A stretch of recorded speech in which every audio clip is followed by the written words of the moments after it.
SQL server Bangla টিউটোরিয়ালের চতুর্থ পর্বে আপনাদেরকে স্বাগতম। আজকে আমরা দেখব ডাটাবেস ক্রিয়েট করা, অল্টার করা এবং ড্রপ করা। ডাটাবেস ক্রিয়েট, অল্টার এবং ড্রপের জন্য আমরা দুইটা পদ্ধতি ইউজ করতে পারি। একটা হচ্ছে গ্রাফিক্যালি, যেটা এসএসএমএস মানে এসকিউএল সার্ভার ম্যানেজমেন্ট স্টুডিও দিয়ে করা সম্ভব, এবং আরেকটি হচ্ছে কোয়ারি দিয়ে। তো প্রথমে দেখে নেই গ্রাফিক্যালি কিভাবে করা যায়, যেহেতু এটা একটা সহজ পদ্ধতি। আমরা এসকিউএল সার্ভার ম্যানেজমেন্ট স্টুডিওর মাধ্যমে যেই ডাটাবেসটিকে কানেক্ট করেছিলাম, তার অবজেক্ট এক্সপ্লোরারের মধ্যে একটি ফোল্ডার দেখতে পাচ্ছি, ডাটাবেসেস, যার উপর রাইট বাটন ক্লিক করলে নিউ ডাটাবেস ক্রিয়েট করার একটি অপশন দিচ্ছে। এখানে আমাদের যে ইনফরমেশনগুলো প্রোভাইড করতে হবে একটি ডাটাবেস ক্রিয়েট করার জন্য, তা হচ্ছে প্রথমত ডাটাবেসের নামটি কি হবে। সাপোজ ডাটাবেসের নামটি আমরা এমপ্লয়ি দিতে চাচ্ছি।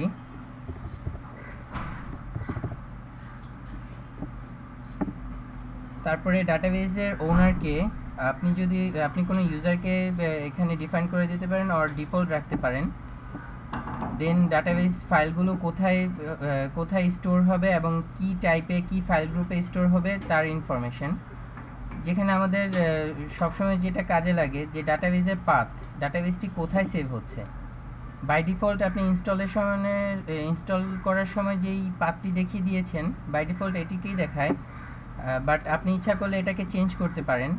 মিনস ডাটাবেসের যে ডাটা স্টোর ফাইলটা থাকবে সেটা কোথায় যাবে। ধরি সেটা আমার অ্যাপ ড্রাইভের ডাটা অ্যাজুলেশন এসি ফোল্ডারের, ডাটাবেস ফোল্ডারের এসকিউএল 2008 ফোল্ডারটার মধ্যে যাবে। তো আমি এটাকে ওকে করি। আমরা দেখতে পাচ্ছি যে এখানে পাথটি চেঞ্জ হয়ে গেছে, এবং সেম ফর লগ ফাইল।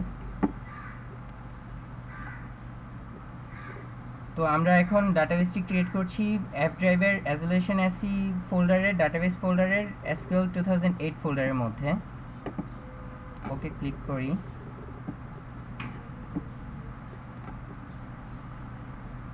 যেখানে দেখতে পাচ্ছি যে এমপ্লয়ি নামে একটি ডাটাবেস তৈরি হয়েছে, ব্ল্যাঙ্ক একটি ডাটাবেস, যার মধ্যে এখনো কোনো টেবিল নেই।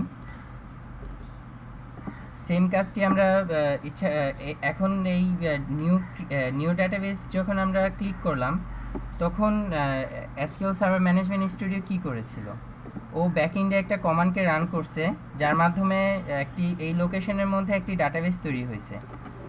আমরা এখন দেখে নিই যে ওই কমান্ডগুলো কি ছিল, বা কোয়ারির মাধ্যমে কিভাবে ডাটাবেসটিকে তৈরি করা সম্ভব।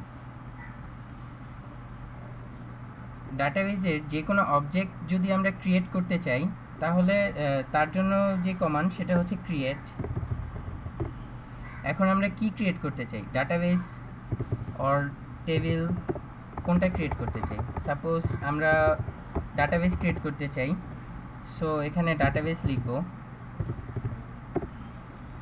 এবং ডাটাবেসের নামটি কি দিব। ধরি আমরা ডাটাবেসের নামটি স্টুডেন্ট দিব। এই কমান্ডটি লিখে যদি আমরা এক্সিকিউট ক্লিক করি, দেন ও দেখাচ্ছে command completed successfully. That means ও এই কমান্ডটিকে সাকসেসফুলি রান করেছে, এবং এই কমান্ডের মাধ্যমে যেই কাজটা করা উচিত সেটা সাকসেসফুলি করেছে। তো আমরা দেখি যে আসলে এটার মাধ্যমে আমরা একটা ডাটাবেস ক্রিয়েট করতে চেয়েছিলাম, ওই ডাটাবেসটা ক্রিয়েট হয়েছে কিনা।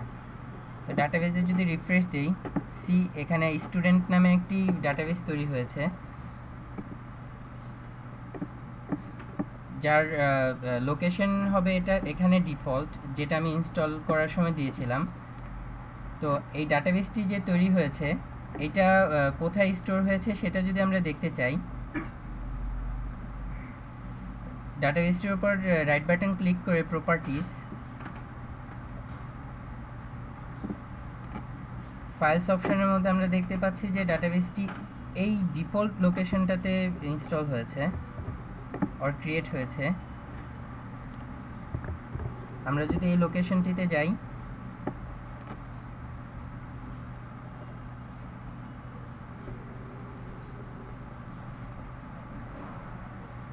একটু সময় নিচ্ছে।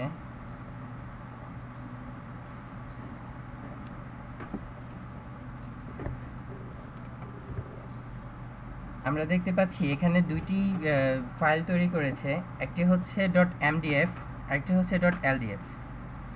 student.mdf কি করে? student.mdf এই ফাইলটি ডাটাবেজের সকল ইনফরমেশনগুলোকে স্টোর করে রাখে, এবং ldf এটা লগ ফাইলকে লগ রাইট করে রাখে যদি ডাটাবেজে কোনো এক্সেপশন বা কোনো এরর হয় বা যে কোনো ইভেন্টকে ও এখানে রাইট করে রাখে ফর ফিউচার ইউজ।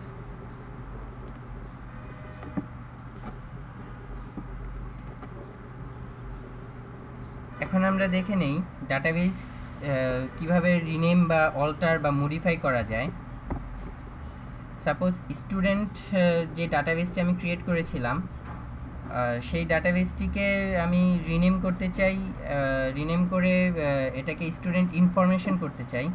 তো গ্রাফিক্যালি এটাকে করার জন্য এর উপর রাইট বাটন ক্লিক করে যদি রিনেম দেই তাহলে এখানে আমি রিনেম করতে পাচ্ছি। বাট আমরা দেখব যে কোয়ারি করে কিভাবে এটাকে করা যায়। তার জন্য যেহেতু এটাকে আমি অল্টার করছি, ডাটাবেসকে অল্টার করছি, তাই অল্টার কমান্ড লিখব।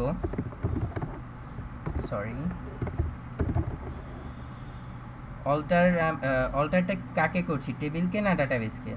যেহেতু ডাটাবেসকে করছি তাহলে ডাটাবেস, কোন ডাটাবেসটিকে করছি? এখানে তো অনেকগুলো ডাটাবেস আছে, আমি স্পেসিফিক কোন ডাটাবেসটিকে অল্টার করব তার নাম, এবং অল্টার করে এটাকে যেহেতু মডিফাই করব, সো মডিফাই কমান্ড, মডিফাই কি করব? নেম, সো নেম কিওয়ার্ড, দেন নেমটিকে আমরা কি দিব? আমরা স্টুডেন্ট ডাটাবেসের নাম স্টুডেন্ট চেঞ্জ করে student management or student info দিব। সো স্টুডেন্ট ইনফো, এই কমান্ড যদি আমরা রান করি তাহলে ও মেসেজে দেখাচ্ছে the database name student info has been set.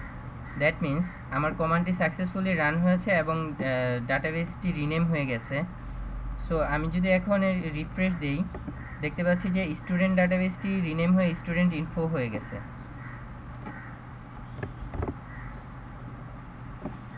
এখন যদি আমি সেম আগের ফোল্ডারটাতে গিয়ে রিফ্রেশ করি তাহলে দেখতে পাবো যে student.mdf এবং student.ldf এক্সিস্ট আছে, কারণ হচ্ছে এটা আগে যেই ইনস্ট্যান্সকে নিয়ে ক্রিয়েট করেছিল সেটাই ধরে রেখেছে। এখন আমরা দেখব যে স্টুডেন্ট ইনফো ডাটাবেসটিকে কিভাবে ড্রপ করা যায় অর ডিলিট করা যায়। তার জন্য যে কমান্ড, প্রথমত আমরা গ্রাফিক্যালি দেখাই যে এর উপর রাইট বাটন ক্লিক করে আমরা ডিলিট করতে পারি, বাট কোয়ারির মাধ্যমে হচ্ছে ড্রপ ডাটাবেস, যেহেতু ডাটাবেসকে ড্রপ করব, এবং কোন ডাটাবেসটিকে করব তার নাম স্টুডেন্ট ইনফো। এটাকে যদি এক্সিকিউট করি মেসেজ দেখাচ্ছে যে কমান্ড কমপ্লিটেড সাকসেসফুলি। এখন আমরা যদি রিফ্রেশ করি ডাটাবেসটি এখন আর লিস্টে নেই, এবং ডাটাবেসটি যে লোকেশনে ছিল সেই লোকেশনটাকে যদি আমরা রিফ্রেশ করি তাহলে দেখতে পাবো যে ওই লোকেশনে আর এমডিএফ আর এলডিএফ সেই ফাইলগুলো আর নেই, কারণ এই ডাটাবেসটি এখন আর আমার দরকার নেই বা আমি এটাকে ড্রপ করে দিছি। আগামী পর্বে আপনাদেরকে আমি টেবিল নিয়ে দেখাবো, টেবিল ক্রিয়েট করা, অল্টার করা। আজকে এই পর্যন্তই, ধন্যবাদ।